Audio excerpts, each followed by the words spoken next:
That was the day that you helped execute Charles McCormick, right? Right. And the only reason Charles McCormick was murdered was because of you, right?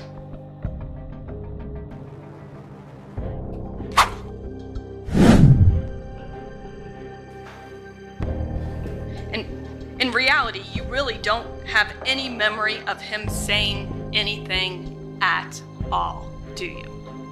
Well, when we got there, it was a discussion Okay. on how it was going to happen. And you don't remember who said it, but your testimony is that when you're at McCormick's apartment on January 15th, there is developed this plan between the three of you that Leroy Whitaker is going to jump out of the car and run down Charles McCormick, right? Right. And that he's got this big old gun that he's going to accomplish, right? Correct. Leroy Whitaker never gets out of the car, does he? No, ma'am. Leroy Whitaker never shot anybody, did he? On January 15th, 2020, Leroy Whitaker did not shoot a person, did he? No, ma'am. He did not pull a trigger, did he? No, ma'am.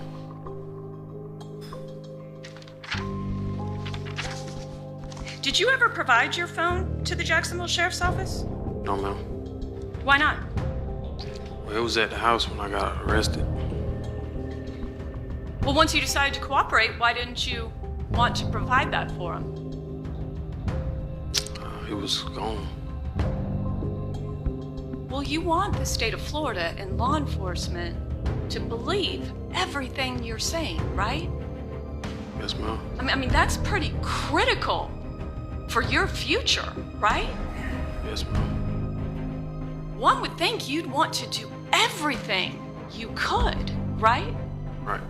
But you didn't, right?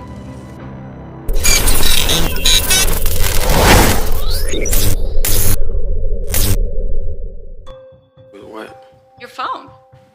It was already gone. Oh, it was gone. Correct.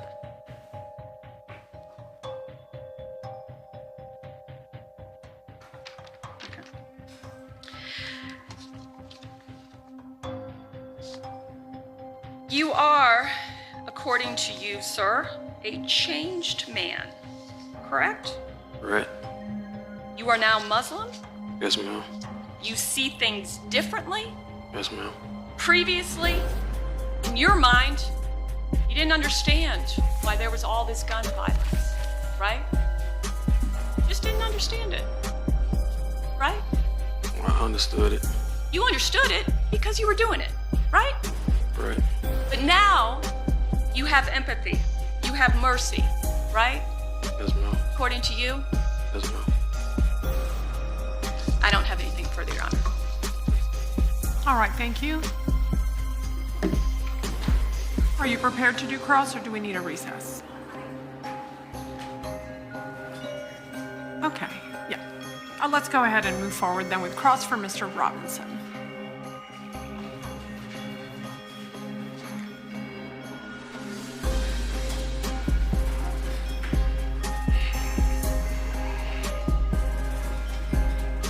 And just for scheduling purposes and for the jury's benefit, this is our last witness for the day. So, just to let you all know.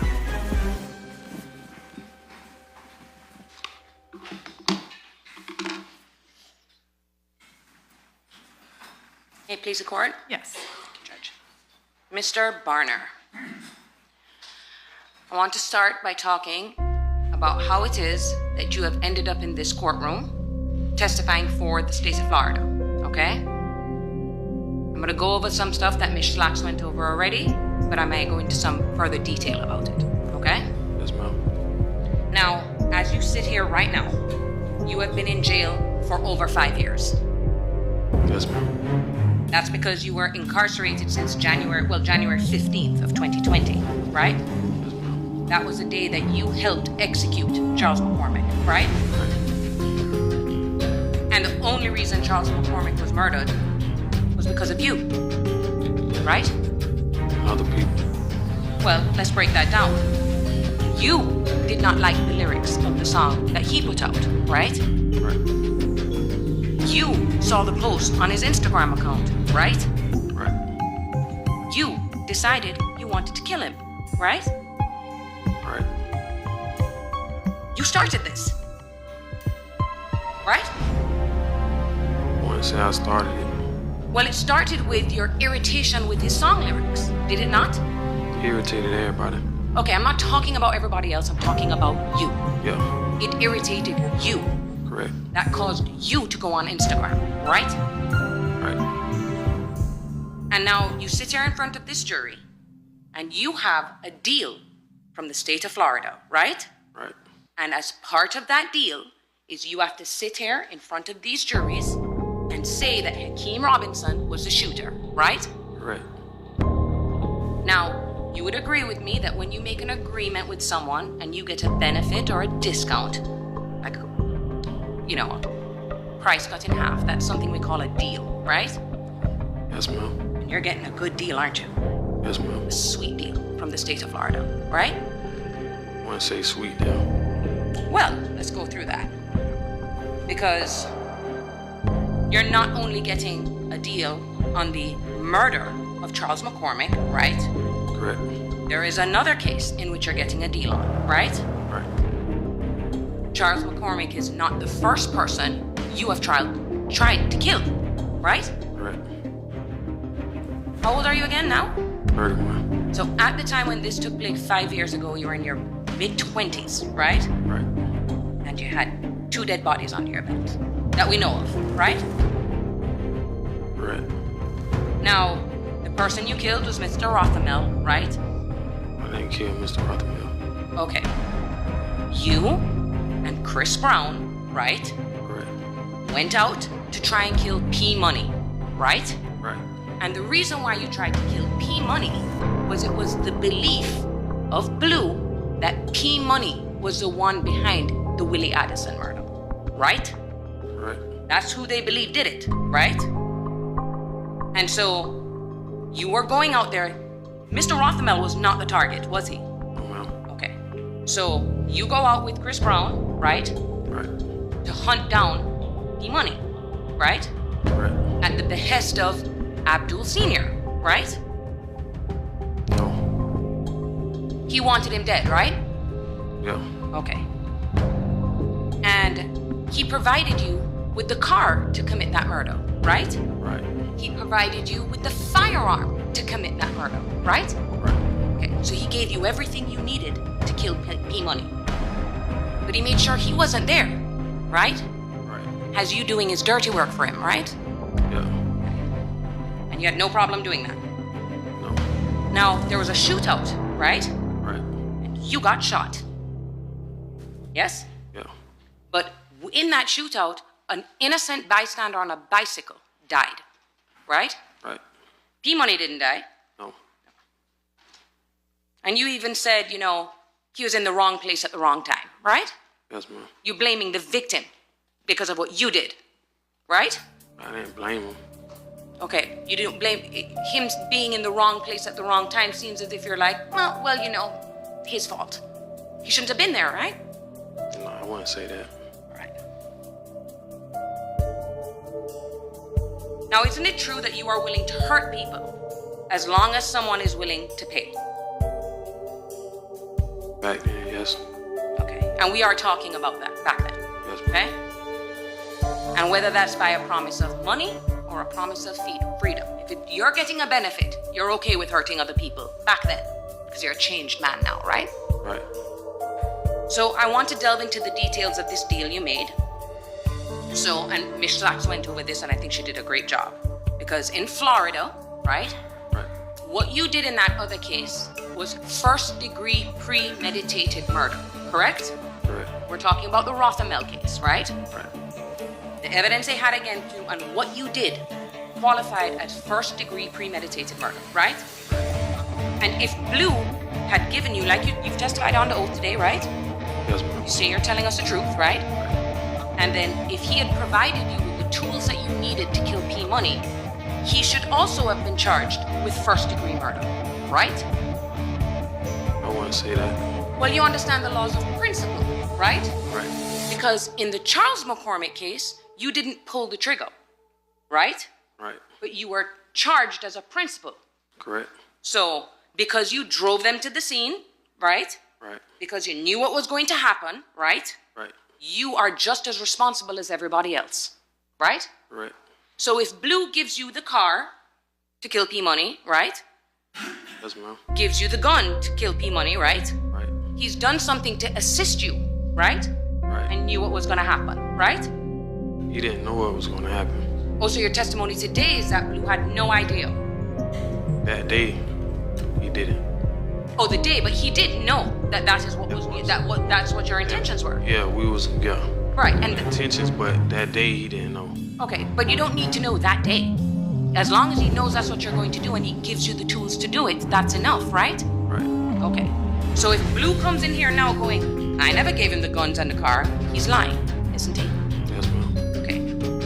And of course, if he doesn't know, then he can just be arrested for accessory after the fact, right? Right.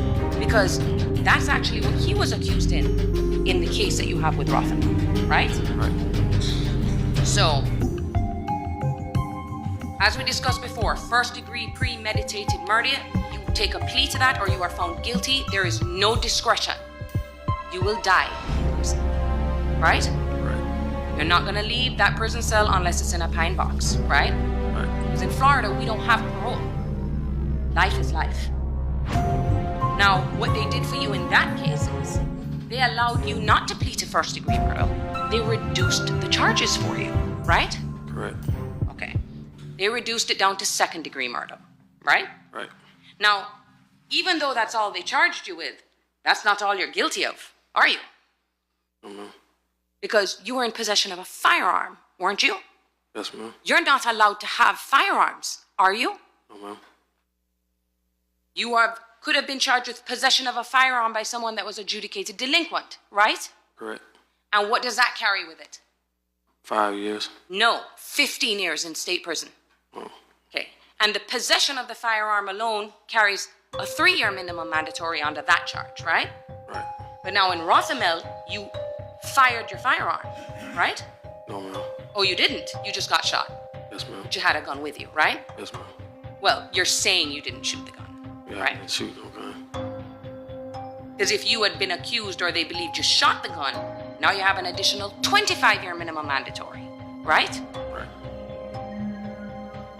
So you got a full free pass on the possession of the gun, right? In fact, you have none of that.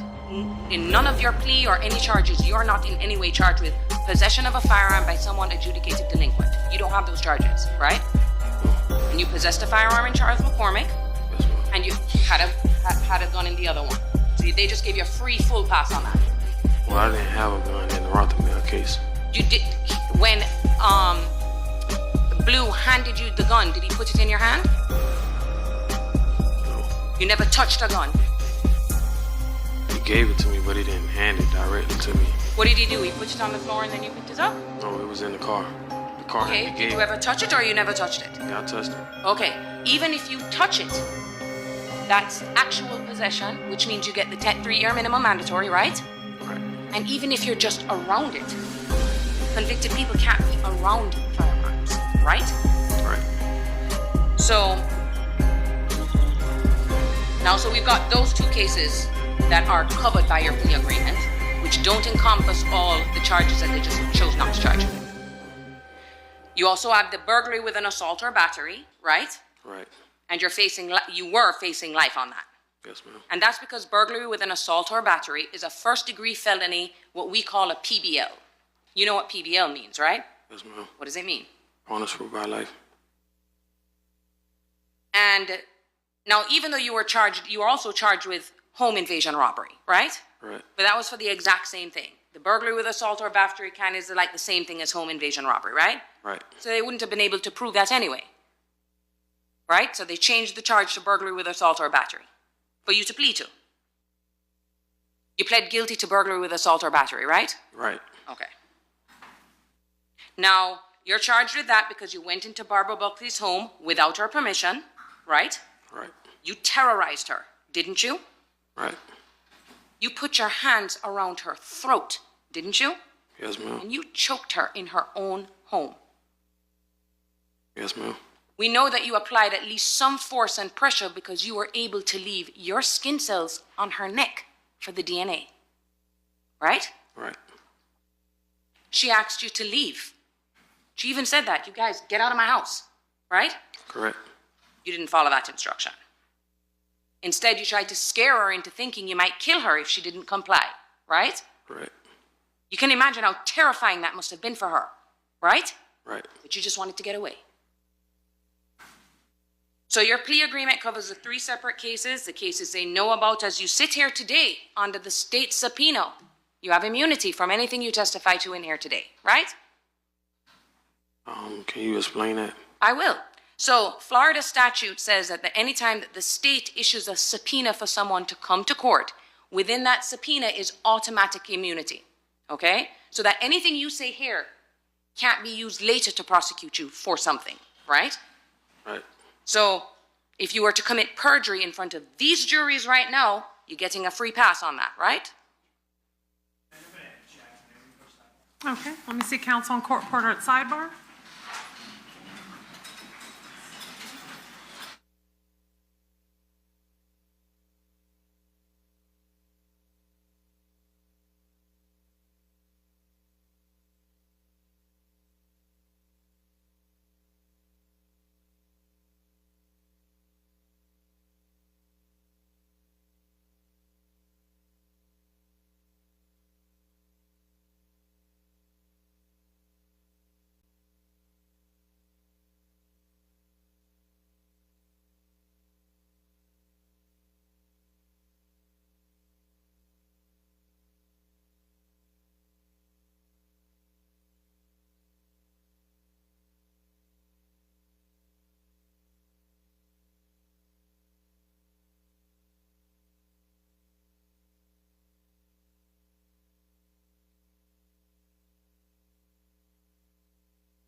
All right, you may proceed. Thank you. Okay, so now Mr. Barna, going back. So in the shooting with Mr. Rothamel, right? In that case, they allowed you to plead to second-degree murder, right? They also... I'm sorry, I need y'all to be quiet when you're coming into the courtroom. Thank you. Why don't you just wait, Ms. Kawasa, while everyone gets seated so that we don't have any further distractions. No problem, Judge. All right, you may proceed. Thank you. Thank you, Judge. Okay. So in this case, too, as well, with Charles McCormick, right? They're doing the same thing for you as well. You're not pleading to first-degree murder. Well, you've already pled, right? Yes, ma'am. You already entered into a written plea agreement, a contract with the state, right? Right. And that case, they've also agreed to reduce that to second-degree murder, right? Right. Even though we know you committed a first-degree murder, right? Right. Now, as we discussed before, as Ms. Schlacks brought out, the bottom of your guidelines, what that means is that if you were to plead to second-degree murder, it's no longer life. Your guidelines are 41 months in state prison, right? Minus what you've already done. 41 years. Oh, did I say months? You're right. 41 years in state prison, right? Right. But they're going even a step further for 2 dead bodies, right? They, if you satisfy them, right, will come to court at your sentencing and make a recommendation to Judge Salvador to sentence you to 20, right? Right. Now, you've already done 5, right? Correct. But you also get gain time, don't you? Yes, ma'am. Because there's no minimum mandatory, right? Right. So you don't do every single day of 20 years. You get 2 to 3 months off for each year you do, right? Right. You have any probation after that? Not that I know of. You didn't plead to any probation? I wouldn't know that. You would, it's in your plea agreement.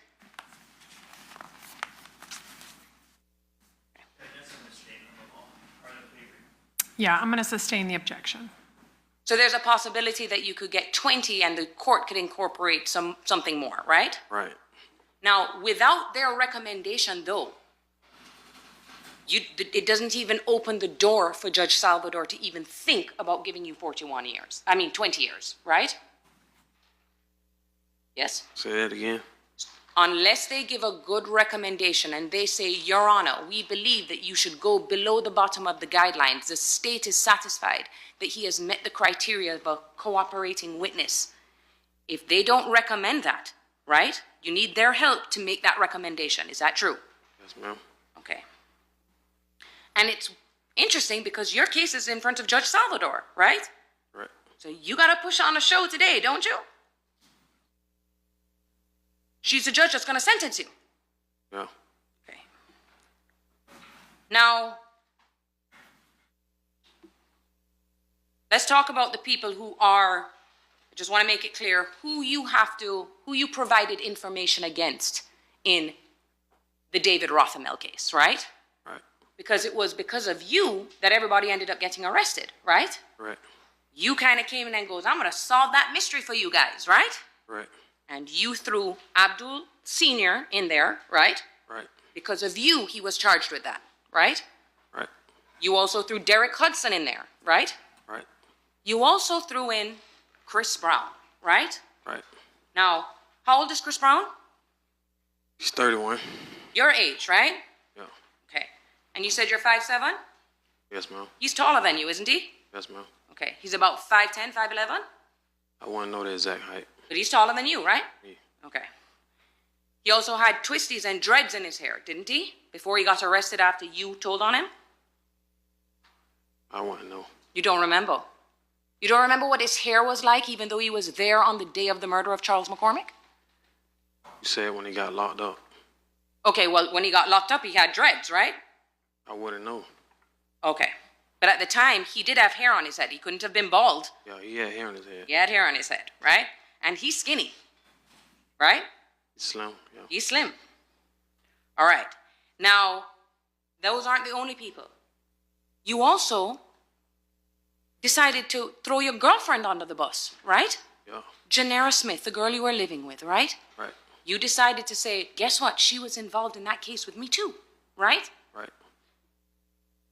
Now, we're going to get more into the issue with Janera Smith in a moment. I want to talk about the Jermaine Dubose situation.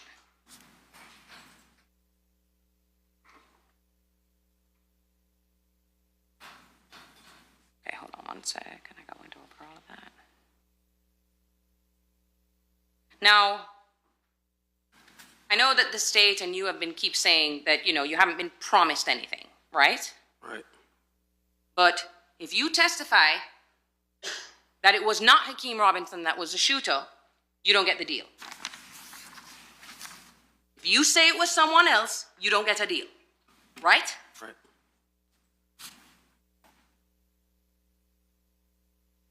And I know you said it previously with Ms. Schlack, that you're saying, well, I have to tell the truth, right? Right. That's what I'm going to tell the truth here today, right? Correct. But let's talk about what the truth actually means to you, okay? I'm going to talk about the history of the times that you have lied and that they know about it, okay? Okay. And we're not just talking about lying in everyday setting like, regular people. I'm talking about you have lied in a bunch of different court proceedings, right?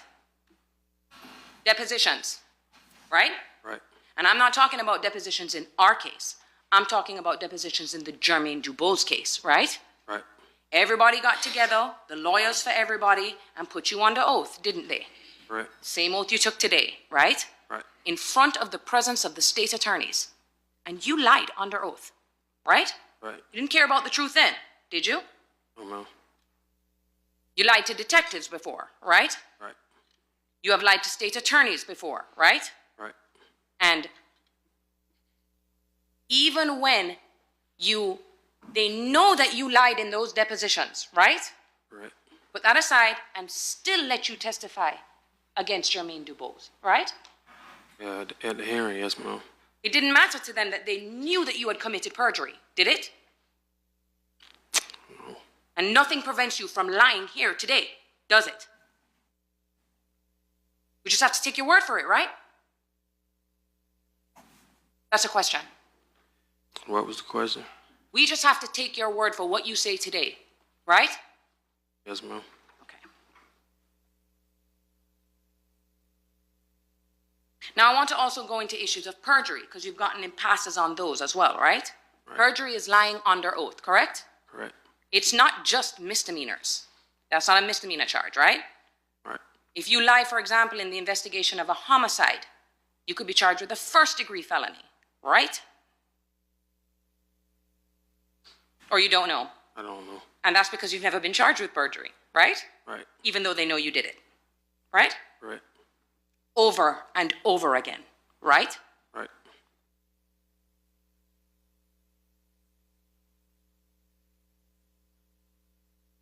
I mean, it won't look too good to this jury if you've had like 4 or 5 perjury convictions, would it? No.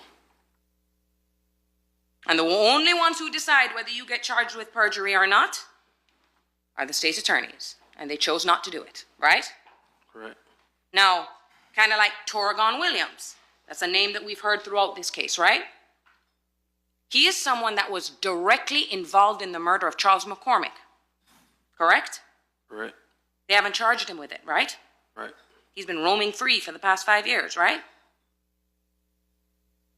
As far as you know. Yeah, as far as I know. Because you've been in jail for the past 5 years. Right. And you told them all about Torgon Williams' involvement and everything that he did back in 2020, right? Right. But they didn't take your word for it because he was never arrested. Yeah, it's sustained. He was never arrested. He hasn't been arrested, has he? No. For the murder of Charles McCormick? No.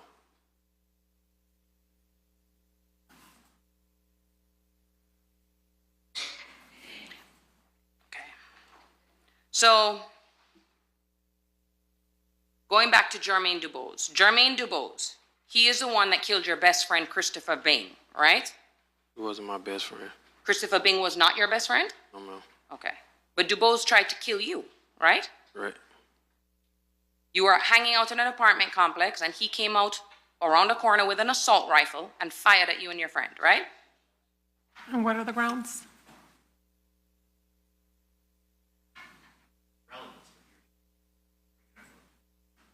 Yeah, I'm going to have to hear counsel's argument on this matter, so I'm going to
May I proceed, Your Honor? As soon as the court reporter's ready, just a minute. I'm so sorry. Okay? Ready? Yeah. All right, you may proceed. Thank you, Your Honor. So in that case, you were the victim, right? Right. Someone tried to kill you, right? And that didn't matter to you, though. You lied anyway to the police, right? Right. Then you lied to all the lawyers, right? Right. You lied to the prosecutors, right? Right. Because you wanted him to go free so you could kill him yourself. Yes, ma'am.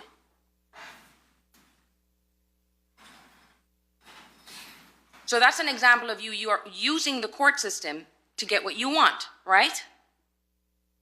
Yes, ma'am. You use the court system to try and exact revenge on Jermaine DuBose, right? Correct. And now you're using the court system again to get out of your murder cases, right?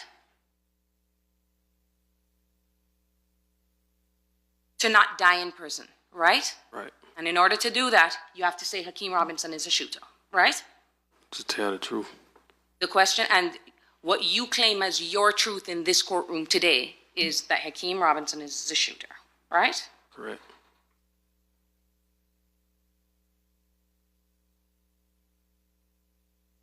Okay, going now to Mark Clayton, right? He was your best friend, correct? No. He wasn't, you didn't Close. consider him a brother? He's a close friend. Close friend of yours, right? Yeah. And you were both arrested together. Correct. And in order for you to get probation, you decided to say, it wasn't me, it was Mark Clayton, right?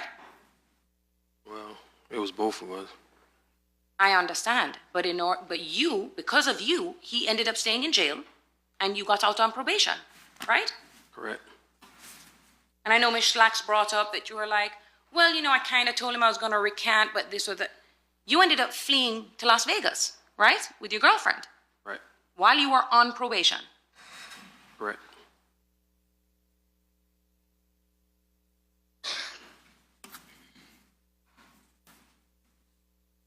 Okay, now let's talk about one of the murder cases.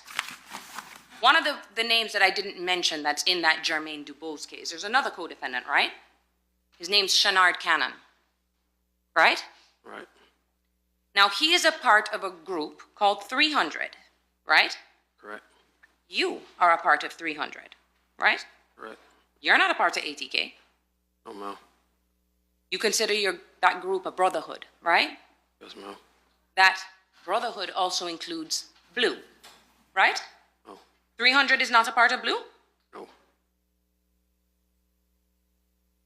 I'll get back to that. Now, Blue has a bunch of children, right? How many of them do you know about? I can't give you a specific number. But it's a lot, right? Yeah. And to be clear, Hakeem has nothing to do with 300, right? No. You and Hakeem Robinson weren't close at all, right? At a point, we got close. So if we get your phone records, there should be a bunch of phone calls between you guys, right? Right. Okay, so if we pull your phone records, there's going to be calls between you and Hakeem Robinson on that phone. Possibly, yes, ma'am. Possibly. Okay, if the calls happened and you guys were talking all the time, they'll be there, right? Right. Oh, but wait, we don't have your phone because it mysteriously disappeared after you got arrested, right? Yes, ma'am. But nothing stops them from getting your phone records, correct? Right. Now, we discussed already, P Money is part of the group called 6 Block, right? Correct. As Mr. Cooper already laid out, 6 Block does not like ATK, right? Right.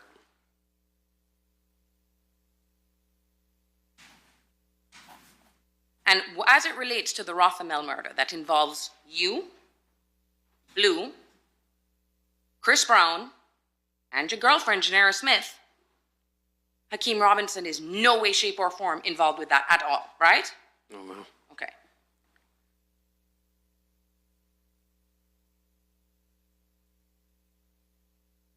And we already spoke about the Willie Addison murder, right? That was a year before, correct? Of. Of the killing of Charles McCormick. Correct. So that's 2019, right? Right. And we've already established Willie Addison is not biologically related to Hakeem Robinson, right? Correct. It's Blue's stepson, right? Right. one of the girls that he was dating, he just happened to basically start taking care of her son. It's not his, right? Right. So they're not related. Hakeem Robinson and Willie Addison. No. And in that car, Hakeem Robinson was not in that car, right? Of Of the shooting of Willie Addison. no. But Blue was shot, right? Right. Torgon Williams was shot multiple times, right? Right. And Kareem was shot in the head, right? Right. And other people in the car were shot, right? Right.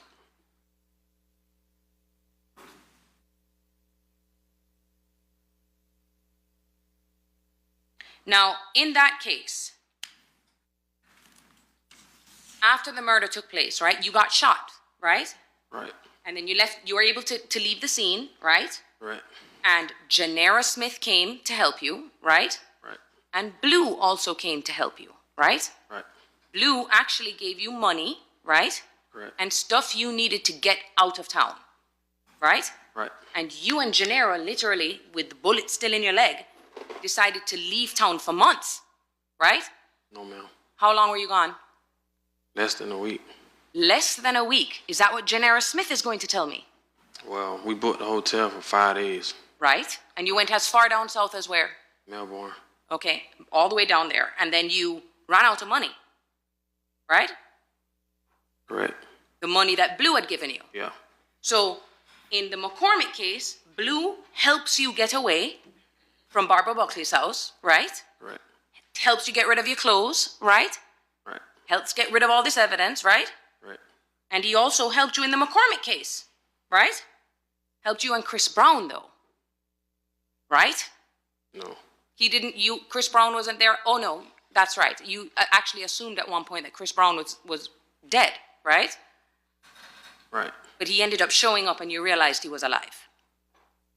Well, no. I had got word that he was still alive.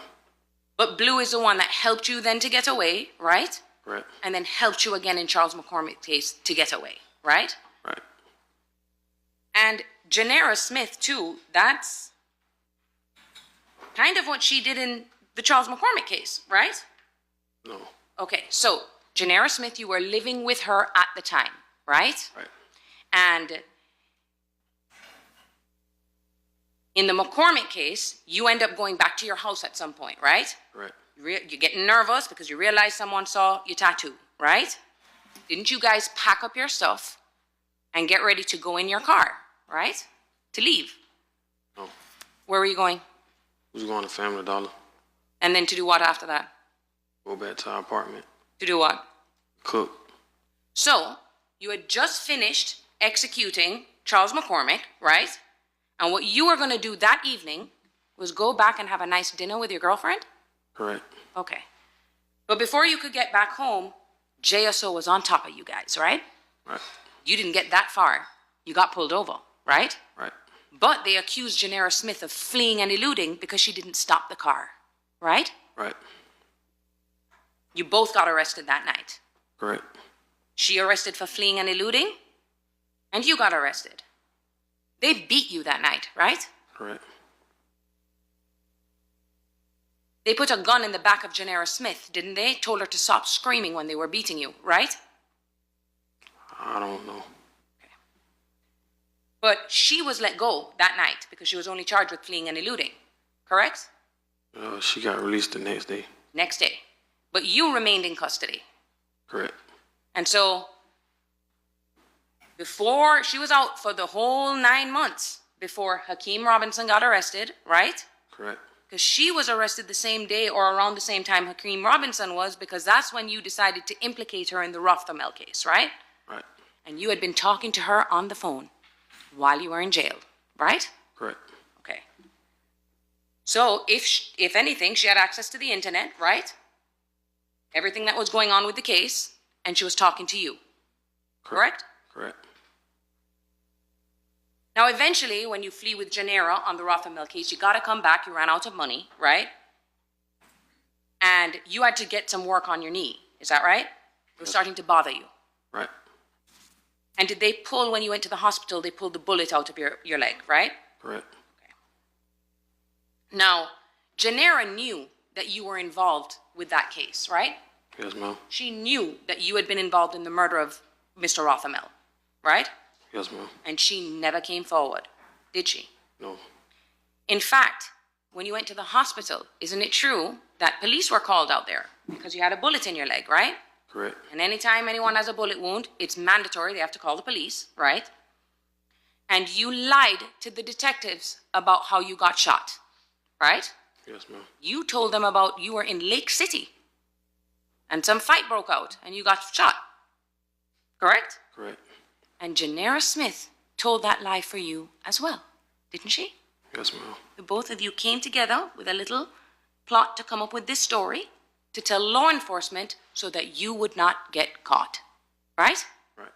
And she went along with your plan, didn't she? Yeah. Isn't it true that you threatened Gennaro?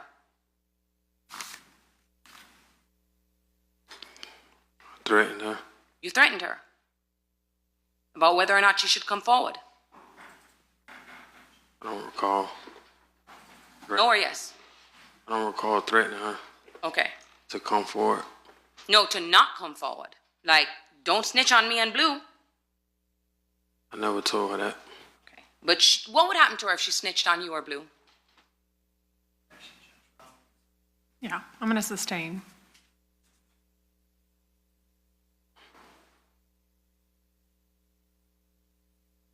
Okay, and so let's now go into the details of the murder of Charles McCormick. You did not know Charles McCormick, right? He was a stranger to you before this song was released. Well, he's somebody that I knew of. Pardon me? I knew of him. You knew of him, but you weren't friends. No. You didn't hang out together, right? No. And then he released that song that we just listened to, right? Correct. And we discussed already that Charles McCormick is part of the same group as P Money, the one that Blue hates, right? Yeah. Now, you would agree with me in this day and age, you are a little older than everybody else, but things are a little different nowadays. You'd agree with me in the music industry, right? Yes, ma'am. Before, we wouldn't be able to just put out a song. You'd have to get signed by a record label, right? Nobody had access to the internet. There was no internet. If you didn't get signed to a record label, then your music doesn't make it on the radio and no one hears it, right? Right. But nowadays, if you create a song, if you want, you could create a YouTube page and just put it out there, right? Right. And you would agree with me, like YouTube, for example. If a song goes viral and people start watching and clicking and viewing, that's how people make their money, right? Right. And so you don't really need a record label anymore. You could try to do it on your own and hope that people, start watching and listening to your music, right? Correct. And you testified on direct that there's something called diss tracks, right? Where people sing about things that other people may find distasteful, but disrespectful to other groups, right? Right. But you'd agree with me that when you do something so shocking like that, like sing a song about shooting someone else, you're probably going to get more clicks and views, right? Maybe. And Charles McCormick did just that, right? Right. He sang, and we heard some lyrics that he sang about discussing the murder of Willie Addison, right? Correct. What was the clip that was played? Something about blowing out Willie Addison's head? Was that what it was? You remember the lyric that we listened to? Yeah. What did he say? Say he was smoking Willie. He said he smoked Willie. So he's putting out into the music industry that he killed Willie Addison, right? No. So what Said does he's- smoking on Willie mean? He's just he dissing the deceased person, saying he's smoking on him. He's not saying he physically killed him though. Okay, but didn't he say things in that song about that murder that he knew nothing about, right? Right. Okay. So he's singing about an incident that was highly covered on the media here in Jacksonville, right? The shooting of Willie Addison was a big thing, right? Yes, ma'am. Even Blue went on the news when that happened, saying how frustrated he was with JSO and why no one had been caught, right? I don't know. But there's no question Charles McCormick had nothing to do with that, but he still put a song about that very popular incident, right? Right. And it's probably because he wanted to get people to listen to the song, right? Right. And you did not like that. It angered you so much that you decided that you wanted to take his life, right? Right. Someone that you had never met before, right? In person. In person, right.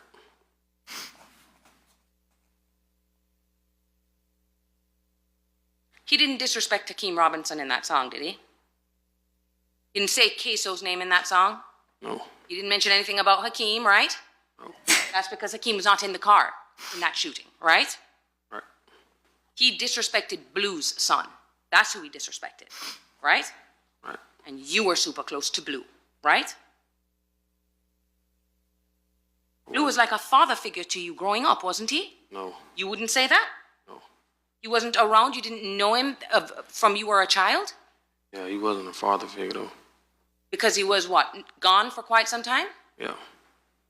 So there was a period of time in Jacksonville that he was not around. Right. He was your father's best friend though, right? Before he passed away? No. He was not. No. Your father was murdered, right? Right. Now, aren't there certain times that Blue would give you a place to live? Yeah. He had a trailer, didn't he? Right. Where he'd let you live, right? Right. You, Chris Brown, right? No. Chris Brown was never there? He was there. He didn't stay there. Okay, Janera Smith has spent the night there too, right? Right. Now, weeks before the murder, we talked about you looked up Charles McCormick's address on Core, right? Correct. You're saying that, and you testified on direct, that this took place in December, right? Yes, ma'am. Now, we can't figure out you can't remember which day it was, right? Right. You're aware that Hakeem Robinson was in California for most of December, right? If he knows. If he has personal information, if not, then it would be sustained. Were you aware of that? No.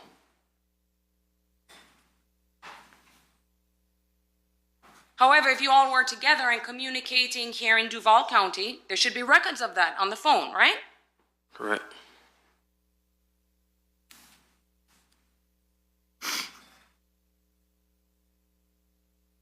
You went over that? Going through, sorry. Go over things I've gone already, Judge. Okay, now, you say that when you got this information, there's two people you sent it to, right? You sent it to Kareem, right? Yes, ma'am. And you sent it to Chris Brown too, right? Right. He shared the same desire that you did to kill Charles McCormick, right? Right. So much so that you and Chris Brown, on your own, the two of you, go out to stalk Charles McCormick, right? Right. Now, on the day of the murder, when you guys had done that in the middle of the night to go to his apartment, you and Chris Brown alone, right? Yes, ma'am. You are now placing Chris Brown at the scene of the murder, aren't you? On the day of.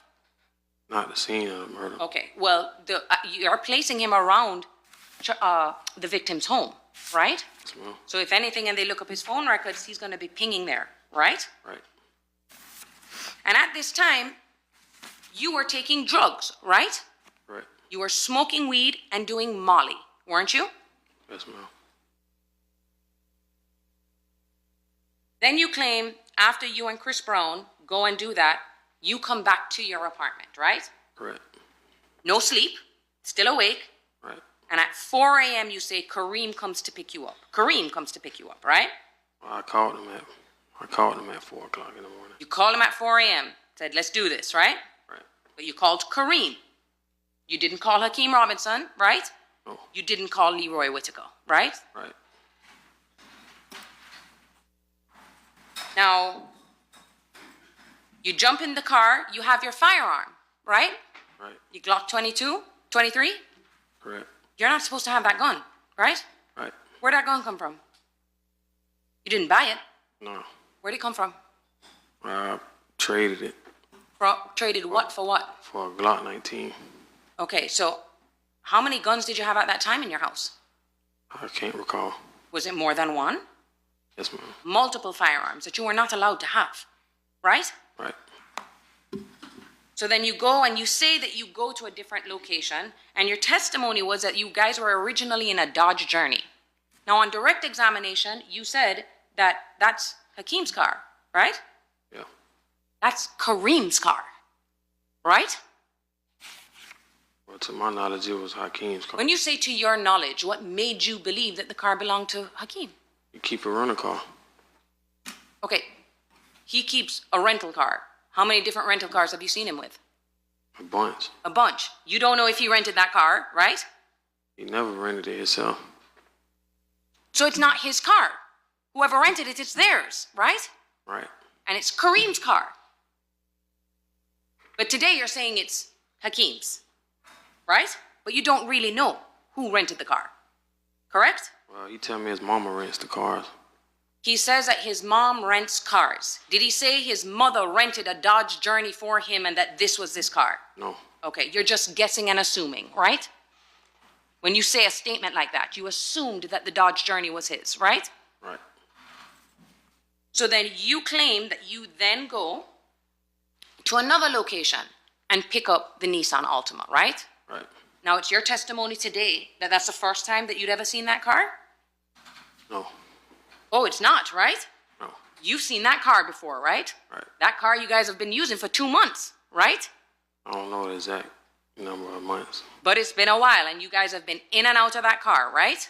Right. That car has been at your apartment before, hasn't it? Yes, ma'am. Okay. Now, you all say you jump in that car.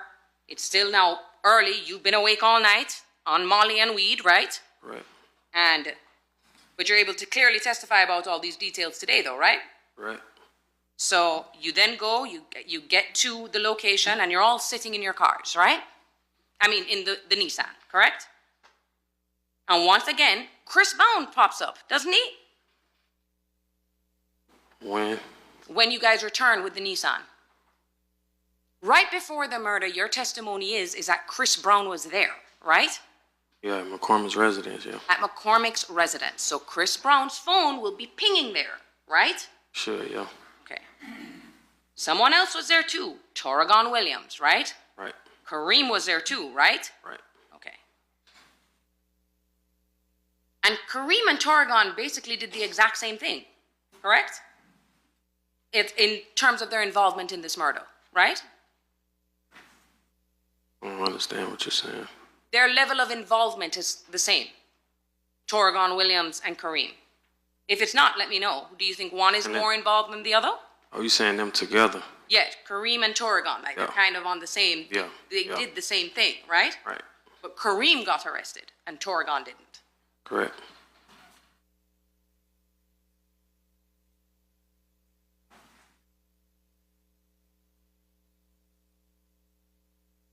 So you're sitting there now for 3 to 4 hours, right?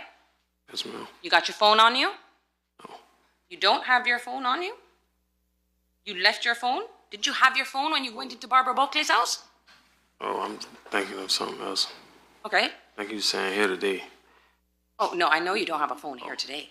Oh, On the day of the murder, yeah. you had your phone with you, right? You guys are sitting in the car for 3 to 4 hours waiting, stalking Charles McCormick, waiting for him to come out, right? Correct. You've got your phone, right? Right. You're all up on your phone doing things? Yeah. Leroy Whitaker in the back all up on his phone doing things? I can't recall. You can't recall if he was on his phone. He was doing things on his phone. Was he on his phone? I can't recall. Okay. Hakeem Robinson on his phone? I don't remember. What his phone look like? Hakeem. He had an iPhone. An iPhone. What color? I don't remember. What did it have a case? Yeah. Okay, what color was the case? It was clear. It was a clear case. Clear case, so you could see through the back to the, what was the color of the iPhone then? Because you can get white, silver, black, what was it? Can't remember. Can't remember. Don't know what was on the screen of that, right? Can't remember. Did he have more than one phone? Don't remember. You only saw, you don't remember. Okay.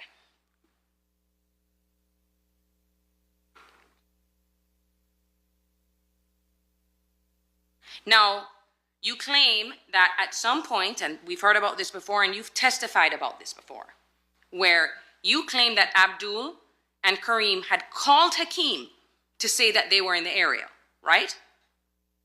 Abdul and Kareem. I'm sorry, I have it as Abdul Jr. / Kareem. So let's just keep it as Kareem, because that's the same person, right?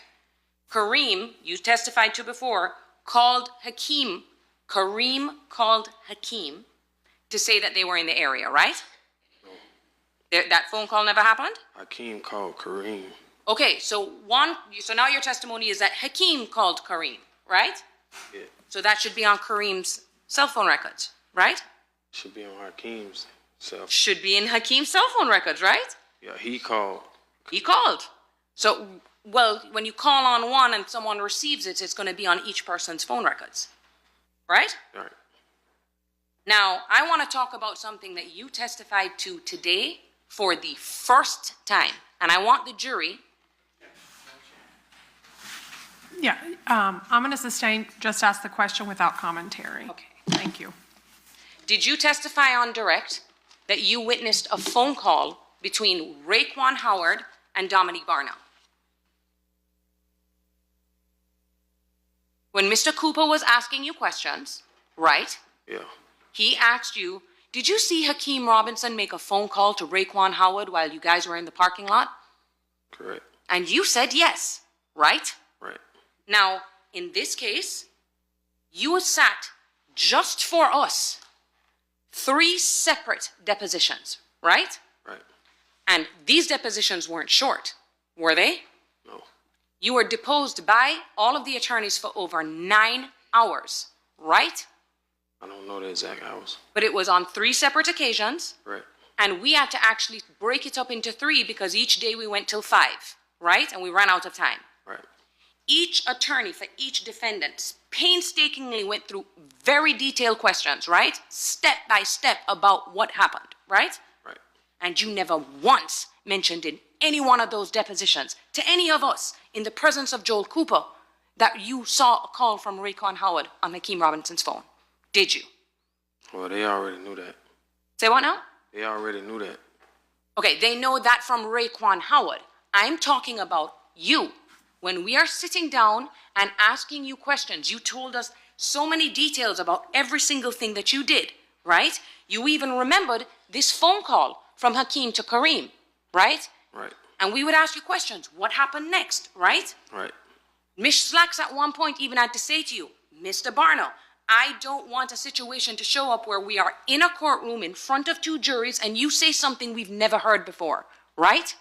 Right. And the first time that any of us have ever heard from your mouth that you witnessed a call from Raekwon Howard to Hakeem Robinson was today, right? You've said it before? Yeah. Where? I told the state. Okay. Oh, okay. So let's talk about that. You told the state when I wasn't there, right? Correct. You told the state when Mr. DeCoste was not there, right? Right. When you told them?